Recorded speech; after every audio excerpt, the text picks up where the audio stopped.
வாடிவாசல் படம் வந்து மறுபடியும் தொடங்குறாங்களா இல்லை அந்த படம் என்னதாங்க ஆச்சு அப்படின்னு ஒரு கேள்வி வந்துட்டு இருக்கு.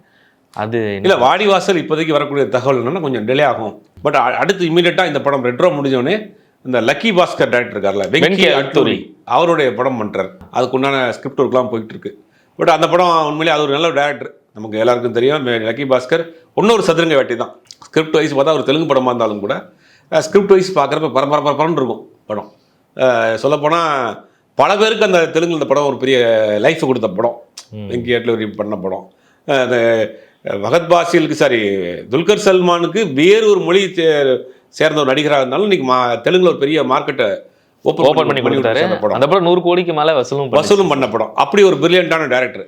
அவரை வைத்து ஒரு படம் பண்ணுறாங்க ஒரு ஷார்ட் டைமில், ஒரு சின்ன பட்ஜெட்டில், ஒரே 2 ஷெட்யூலில் கிட்டத்தட்ட 40-50 நாளுக்குள்ளே படத்தை முடிக்கிறதுக்கு ஒரு பிளான் பண்ணுறாங்க. அது இமீடியட்டாக அந்த படம் தான் ஆரம்பிக்கிறாரு.